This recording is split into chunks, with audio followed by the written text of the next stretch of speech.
From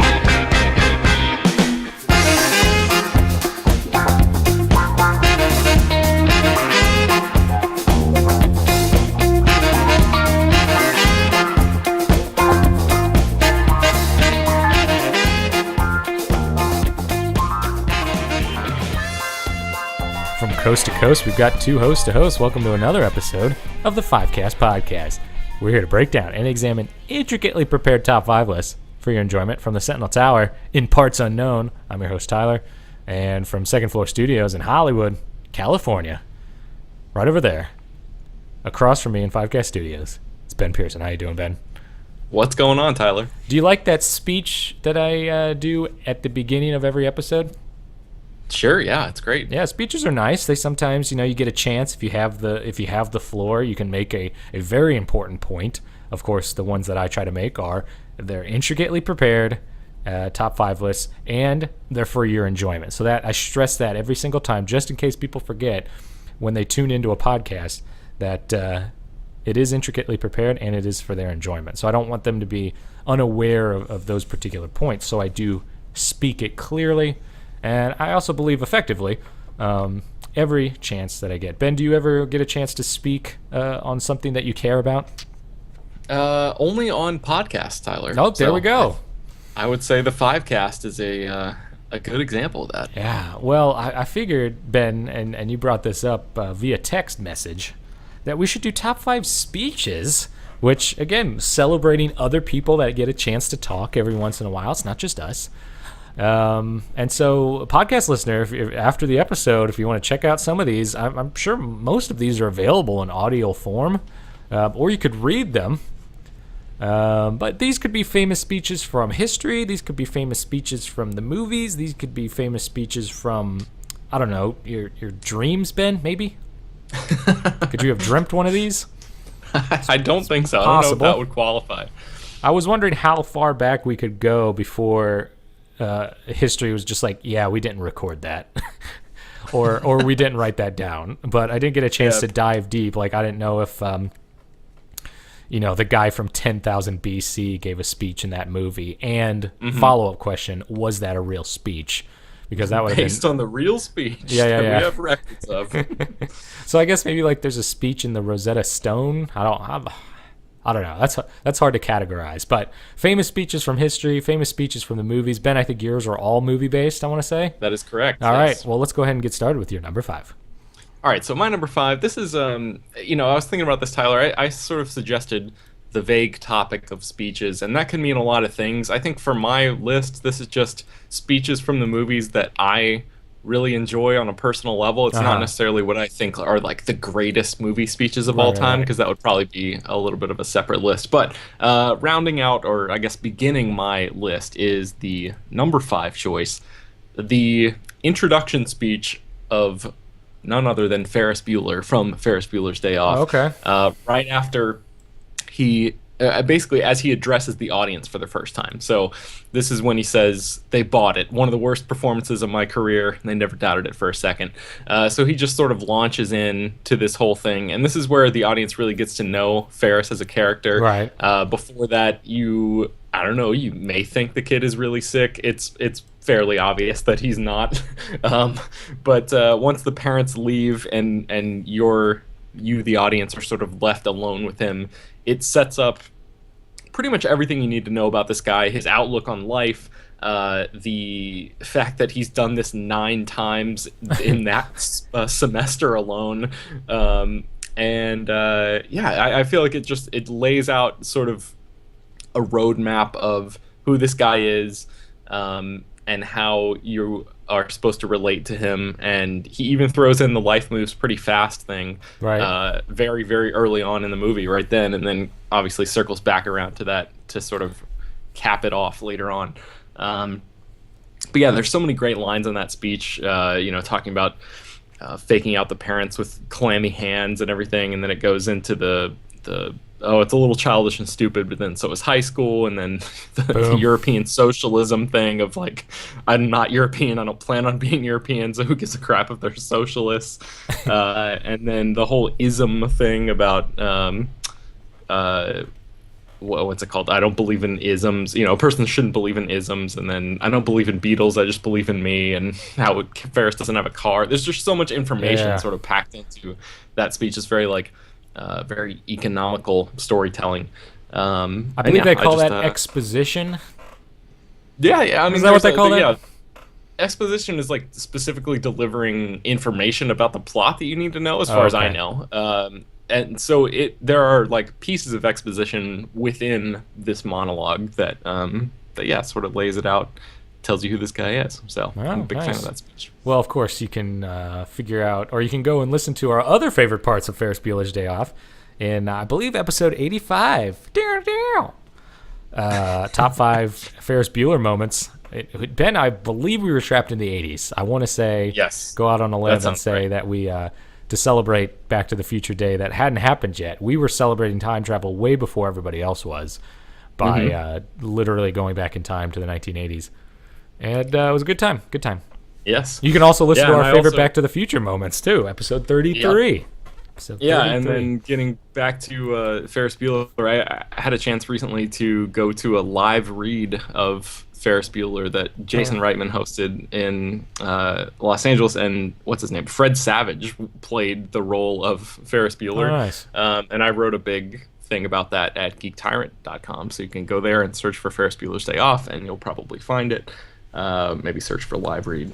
It's a little easier. But yeah, there you go. Live read. It doesn't have its own tag. It doesn't have its own category. Live reads. The live read, yeah, it probably does actually. You just tag it wow. up. Okay, cool. My number 5, and I went rogue on this one because I don't know if this technically counts as a speech, but you'll be able to Okay. tell me in a second, Ben, as I read the speech, quote unquote. Enough is enough. I have had it with these motherfucking snakes on this motherfucking plane. Everybody strap in. Extracts his gun. I'm about to open some fucking windows. And I believe he opens those fucking windows and all the snakes fly out of the airplane. And of course, that is none other than Samuel L. Jackson in the movie Snakes on a Plane. Ben, do you qualify that as a speech? Ooh, that's right on the edge. I mean- it's very short, but I guess it's iconic enough. I don't Yeah. really know. I don't know what the parameters are for that, but Well- I think if you feel it, then Yeah. I'm not gonna turn it away. Well, I mean, simply for the amount of time that he has, like, he can't really get into it when there are snakes about to attack everybody. So he's like, okay, It's true. I gotta win these people over. I gotta give them a speech that's gonna lift them up and have confidence in me. So, motherfucking snakes off this motherfucking plane. I think that's all he could muster in the moment. So I qualify it as a speech, even though probably one of the shortest movie speeches of all time. I consider it one of the most famous. So there you go, Hollywood. Deal with that. Okay. Why hasn't there All been right. a Snakes on a Plane 2? I don't know. You would think that one was Because- pretty successful. But it wasn't. It I don't spawned a copycat movie, Snakes on a Train, which I believe was the blockbuster version, a straight to DVD version, while everyone was talking about Snakes on a Plane. Blockbuster Oh, may that have company may have the fooled, Asylum. I don't know, 3 people into buying and picking Right. up Snakes on a Train. They're like, Right. Wait a second, I thought this was supposed to take place on a plane. It's like, we just got $6 out of you, asshole. Yep. So yeah, I was gonna get Samuel Jackson's Ezekiel speech from Pulp Fiction, but I figured Yes. everyone would have cited that. So I was like, you know what? I think the Snakes on a Plane speech is much more memorable, much more famous. Okay. Ben, All right. we're moving right To along. each his own. Yeah. Yeah, exactly. I was on the Funhouse subreddit today, Ben, and not to get too off topic, but someone was complaining about their podcast over there, how that they shouldn't even have that podcast because they don't know what they're talking about. And of course, that's in the eye of the beholder. I think they know what they're talking about, right? I mean, they're in the business, like they can have opinions and then of course record it. But if you really want to listen to a podcast where at least one of the hosts, me, doesn't know what they're talking about, like the Fivecast is where it's at. And I don't think that means that we shouldn't have the podcasts, right? Just because I don't know what I'm doing. Like that, I mean, that's I actually would- a better reason to have a podcast. It's more entertaining. I would argue that maybe 85% of the time I don't know what I'm talking about You know either. what? So I can agree with that. I think both of us on the day, it's really the best actually when neither of us have any Oh, idea yeah. what the hell we're talking about, because then it sort of just gets Stay into like an tuned. escalation of ignorance. Uh, We try to maybe make that try to make stuff up to just fill in the gaps and hope no one calls us on it. Yeah, I was gonna say maybe we should add like a subtitle to the five cast, the five cast colon escalation of ignorance. Oh, there we That should go. be the Like official name. like a reboot of the show, which I mean isn't really necessary. We're not losing steam anytime soon. By the way, moving along just like a train with snakes on it, Ben, we're moving to number 4. That Steam reference, yeah. Steam. My number 4 is the introductory speech from V for Vendetta, in Ooh, which okay. Hugo Weaving's V talks to Natalie Portman's Evie. See what they did there, Tyler, with the naming thing? Letter B. That is in the And, source material, so I'll accept it. It is, yeah. And this is the speech. V gives a few speeches in this movie that are Yeah, probably he worth does. pointing out. There's one that he gives to like the country at large, where he sort of breaks into the TV broadcast and gathers the troops and incites a revolution and stuff like that. But this is the speech I'm talking about is the one where he speaks almost entirely in words that begin with the letter V. Oh yeah. And this is something that maybe we can play a clip of, or you could just search for V for Vendetta I don't know V if I have speech the or rights something to like that. that. Oof. Oh, right. I'd have to take Mr. Alan Moore to court to play that on the podcast.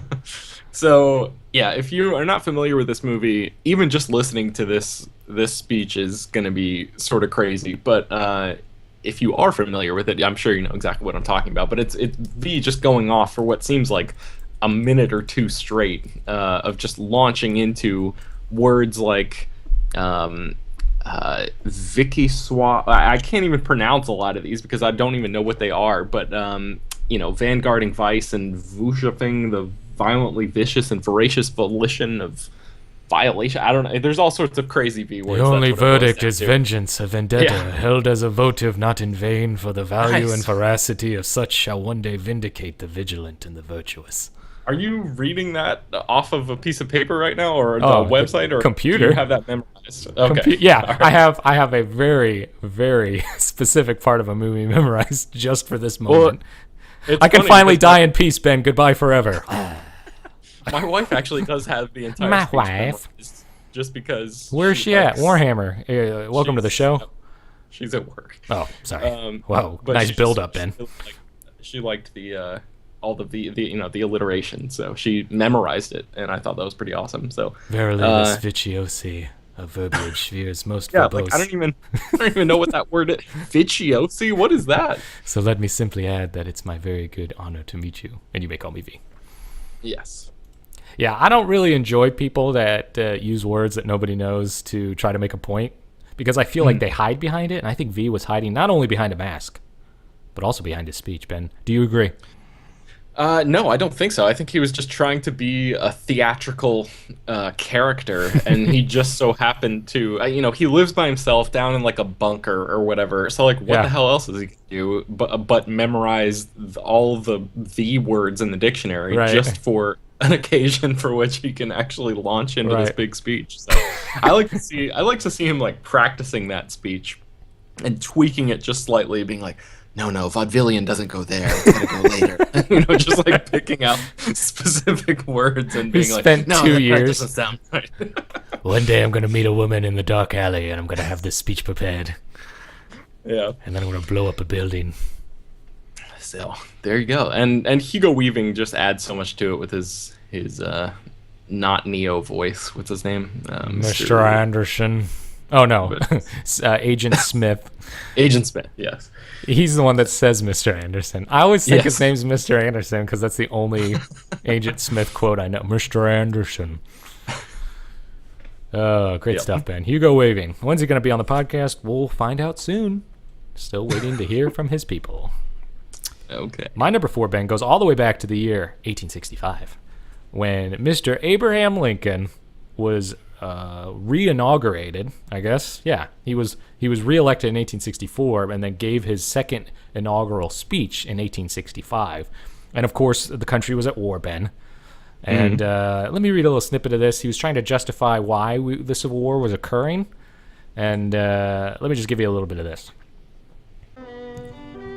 If we shall suppose that American slavery is one of those offenses which, in the providence of God, must needs come, but which, having continued through his appointed time, he now wills to remove, and that he gives to both North and South this terrible war, as the woe to those by whom the offense came, shall we discern therein any departure from these divine attributes which the believers in a living God always ascribe to him? Question.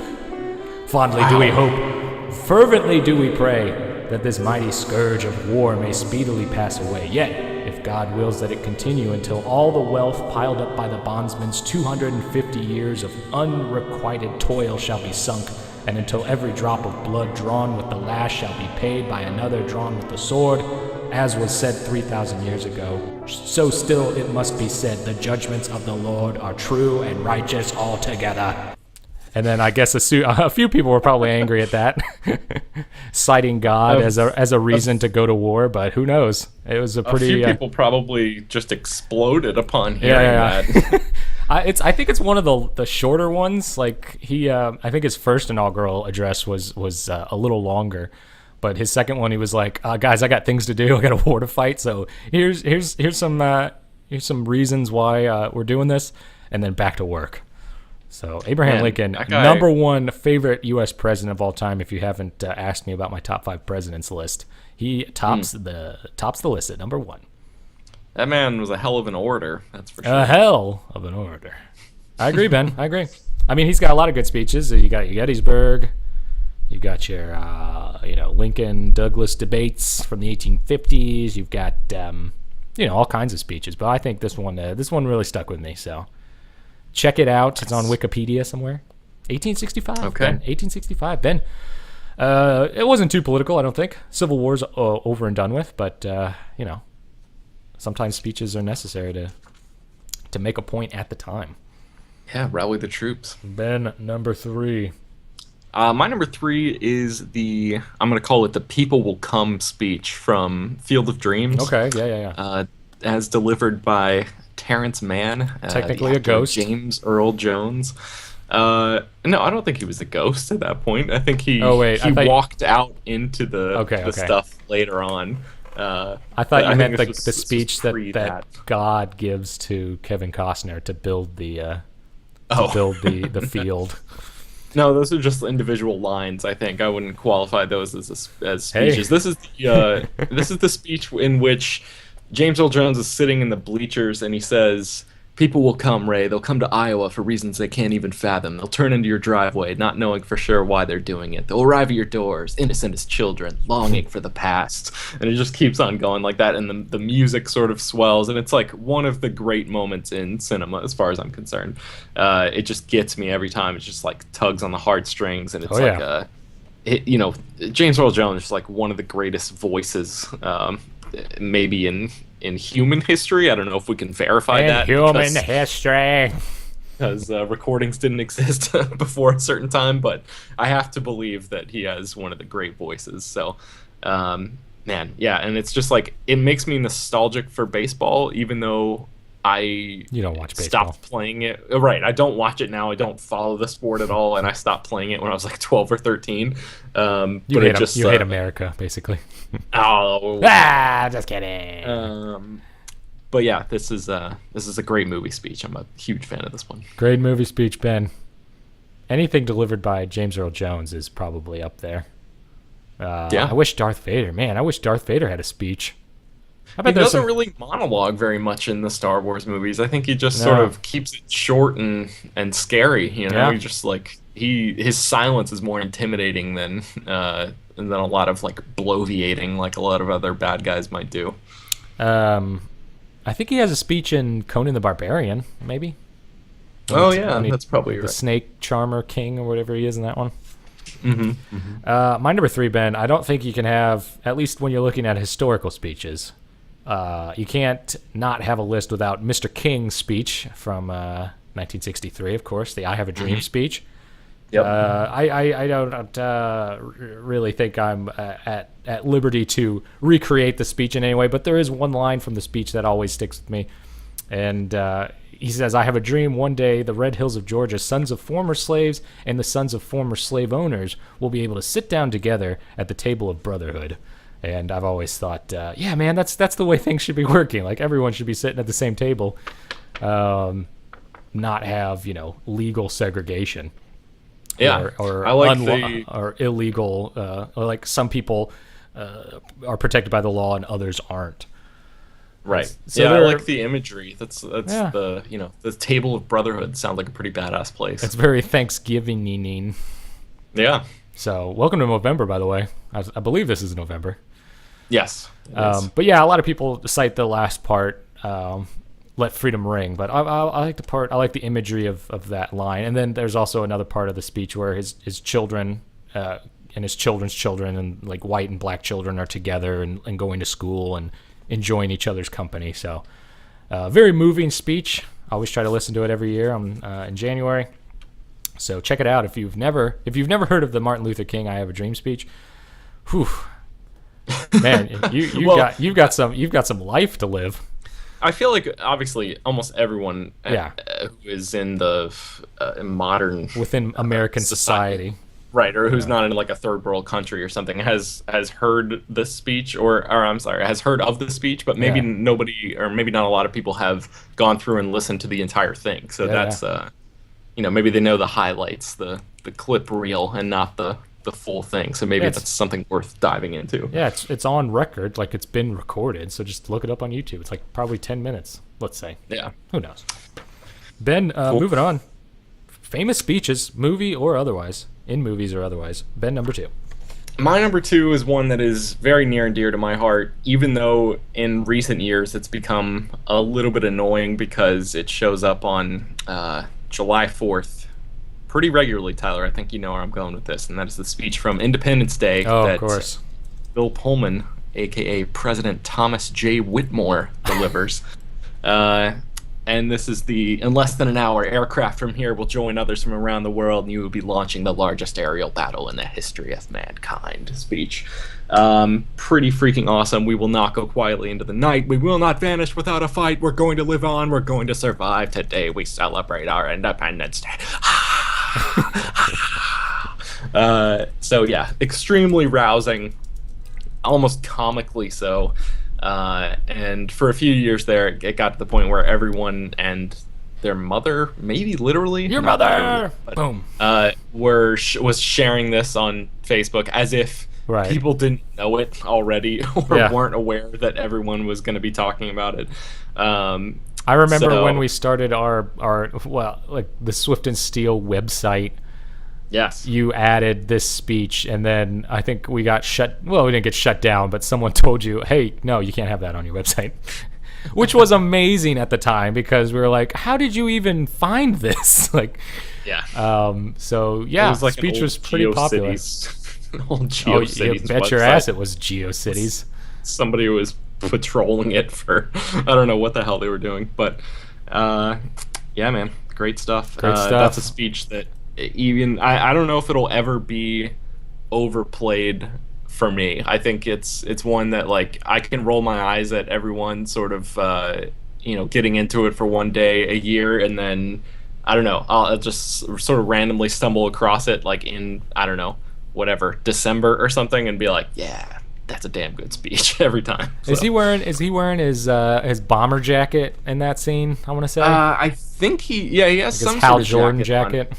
on. He's rocking just like a business shirt and a tie and some sort of jacket. I can't tell. There's a photo of it that I'm looking at right here, but I can't quite tell. It's not a high quality enough photo for me to know if it's a suit jacket or like a bomber, like a fighter pilot thing, because he does get into his own jet and lead the world's aerial forces against the alien threat. Which I don't know. I'm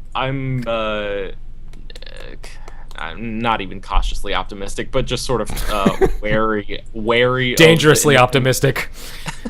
the Independence Day sequel. I don't know if you've heard about this, Tyler, but it's coming out next year. Oh, brother. Yeah, 20 years after 20 years, exactly. 1996. Is Will and Smith doing a rap album surrounding the Independence Days? Will Smith is not going to be in it, but Yeah, he is. Goldblum. No, he's not. Goldblum and Bill Pullman and pretty much everybody else from the original movie are going to be in it. So Jaden Smith has got to be in it. I don't think Which so. one whips their hair back and forth? I believe that's Willow. Yeah, Willow's going to be in it, definitely. What about Uncle Eddie? From he, spoiler alert, dies at the end of Independence Day by you don't know. He may have just docked onto the alien ship and has been traveling the cosmos for the last 20 years. And he's going to return to save the day in Independence Day 2. I'm fairly certain he says "up yours" and flies up into a hole and detonates a bomb or blows up a rocket or something, Right. and then the entire ship blows up like right over him. I don't know. And engulfs him in flames. So I still think they could bring him back. Still think they could bring him back. And then he travels across time, space-time to the point where Bill Pullman delivers his famous speech, pushes him out of the scene, and pursues to deliver the speech in Uncle Eddie's voice or whatever. Who's that guy? Randy Quaid. Randy Quaid, yep. Ridiculous. My number 2, Ben, is another famous presidential speech. Talking about the inaugural address back in 1933. Franklin Delano Roosevelt. If you haven't been keeping up with the Roosevelts, Ben, most of them are dead. But they are kept alive in Ken Burns' PBS documentary, The Roosevelts, covering the life and experiences of both Teddy and Franklin, as well as Eleanor Roosevelt. It's really good. I'm still in part 3, but it's really good. Check it out. And of course, this is his famous fear. Is fear itself the only thing we have? And I can read you a little bit, Ben, if you'd like. Do it. So, first of all, let me assert my firm belief that the only thing we have to fear is fear itself. Nameless, unreasoning, unjustified terror which paralyzes needed efforts to convert retreat into advance. In every dark hour of our national life, a leadership of frankness, and of vigor has met with that understanding and support of the people themselves which is essential to victory. And I am convinced that you will again give that support to leadership in these critical days. So he says frankness, which is really funny because his name is Franklin. So I'm sure he was like, wink, wink. And you know, he walked around the White House going, "Who's the frankness? I'm the frankness." Ben, you know he didn't walk. He was in a wheelchair. Oh, is that a major zing against our what was he, 32nd president? Zinger. Massive zing to FDR, Ben. That is uncalled for. Too soon. You're fired. You're fired. No, you're rehired. All right. So that's my FDR impression. Take it or leave it. Nice. Ben, number 1. I'll take that, man. All right. So, my number 1 is with little fanfare, Alec Baldwin's "Always Be Closing" speech from Glenn Ross. Yes. Which is like little fanfare. What are you talking about? That's one of the best things ever. No, I mean with no more further ado is what I meant. Like, I see. I didn't want to drag it out anymore. Okay, gotcha. So yeah, this speech is freaking amazing. It's been parodied a bunch of times, but the original is still hilarious every single time I watch it.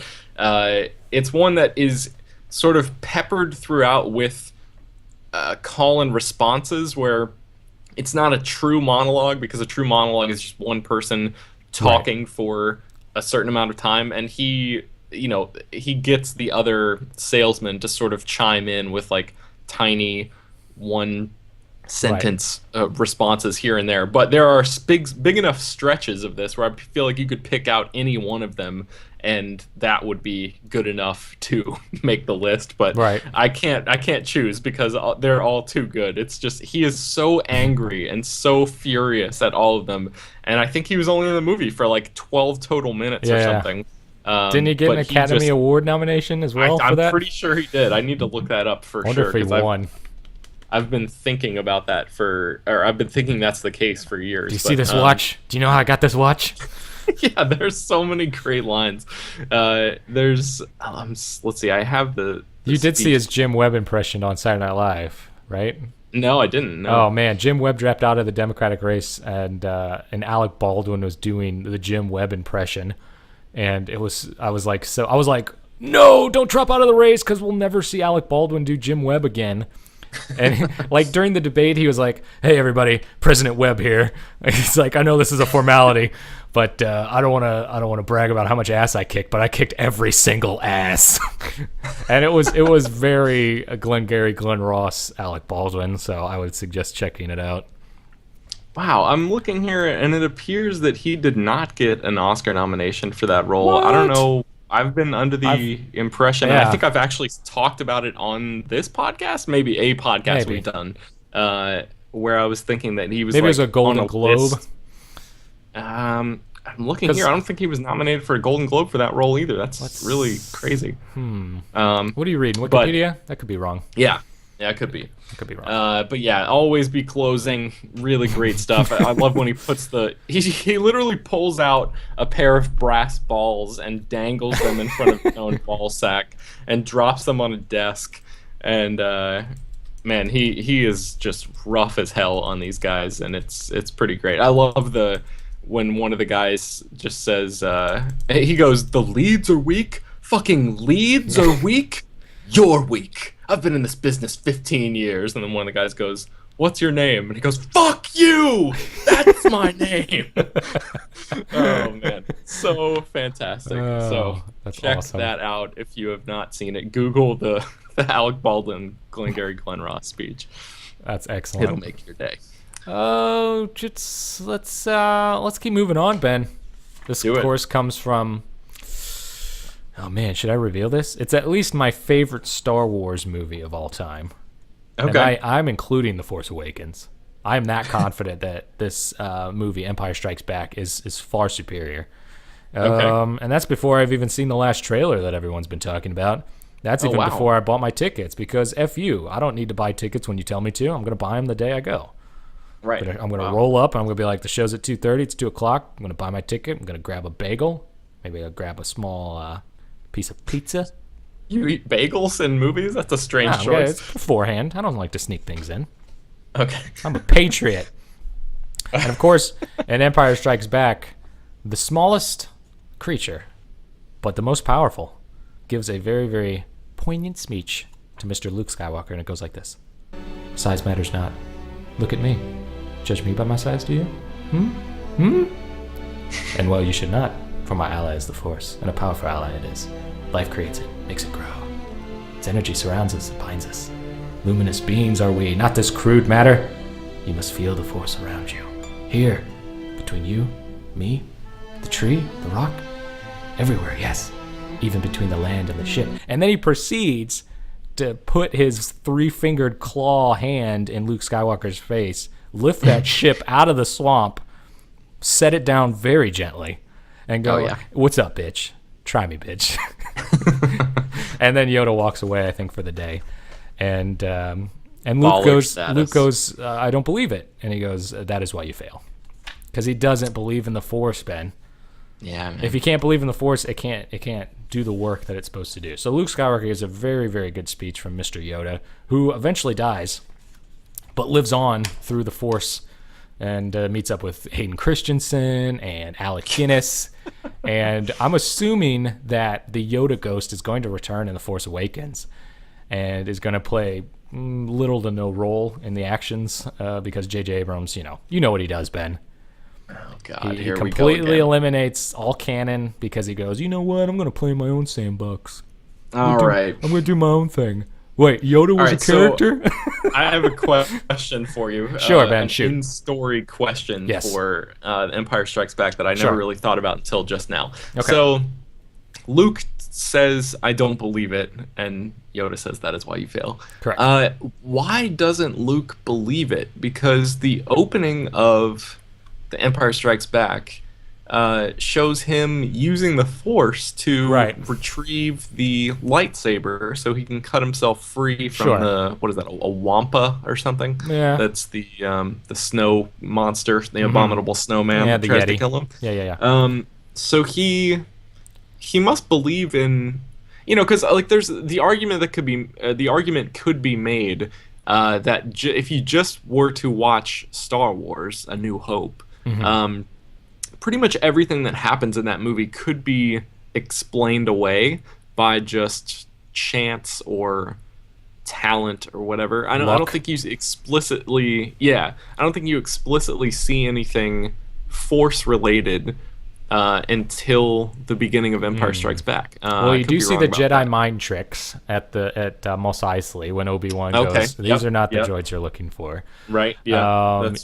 I believe Obi-Wan also uses the Force to trick the stormtroopers after he turns off the tractor beam. He like makes a sound far away. He he makes a noise, and the stormtroopers but those, like, what was that? Like those could be like parlor tricks.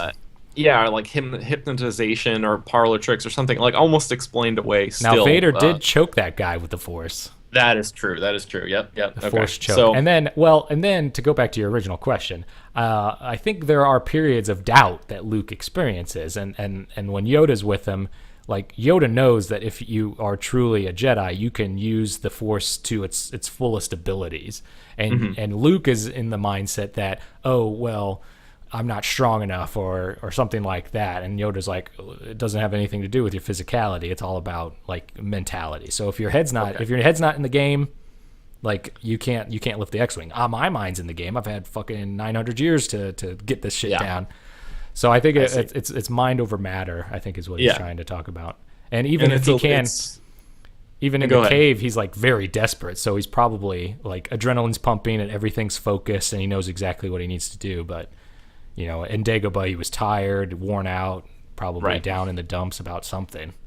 Yeah, he's very whiny, Luke Skywalker. So it's a level of, or it's a game of layers to a certain extent. Like he believes on layer 1 that the Force exists and he can use it, but he doesn't believe on layer 2 that he has the full capacity or whatever. Yeah, he's very superficial about it. He thinks he can just turn it on and off. Yeah, I gotcha. It's a very deep movie, Ben. That's why it's far superior to The Force Awakens. And JJ, if you're listening, we can be friends. Of course he's listening. But I got a few notes before the movie even comes out. So, are we going to be doing a what we want to see in The Force Awakens? Because I totally want to do that. We've done it for Man of Steel. Sure. We've done it for Spectre. So I'm thinking by the end of November we're going to have a. That sounds great. What I want to see in Force Awakens. We're also, let's see, did we already do the top 5 James Bond movies of all time? We're going to be doing that soon. That's coming. It's going to be great. Wait, it may have already happened because Spectre comes out the first week of November. Oh, yeah. I guess that might have been last week's episode then. By the way, welcome to November. And goodbye to this episode of the Fivecast. We've crunched the numbers. That's the end of the show. If you're interested in even more Fivecast discussion, you can find us on Twitter and iTunes. You can find us on geektyrant.com. You can find us on SoundCloud. And, of course, you can email us any thoughts and themes, maybe top 5 lists that you want us to tackle, or maybe your own favorite speeches. Fivecastpodcast@gmail.com. We're also on YouTube. If you want to subscribe to us on YouTube, we're actually streaming live right now. We have one listener. I think he's even chatted us in the chat box. So thanks, Mike. Great, awesome. Great fan. Fan's a strong word. He listens to podcasts.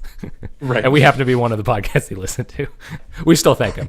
Ben, where can the Fivecasters find you in cyberspace? You can track me down at geektyrant.com. That's where I do all of my writing these days. Yeah. My reviews are all compiled at notjustnewmovies.com if you want to track those down there. Track that shit down. And you can listen to old episodes of the Not Just New Movies podcast, which Tyler and I used to do, at njnmpodcast.blogspot.com. Yeah. And is there a link to that on notjustnewmovies.com? You should link to that. I need to go through and actually do like a big redesign of notjustnewmovies.com. I haven't really updated the archives or spent any time there whatsoever in years on end. Do we have a Squarespace? Do we have a Squarespace sponsorship that we can just tag on a new website?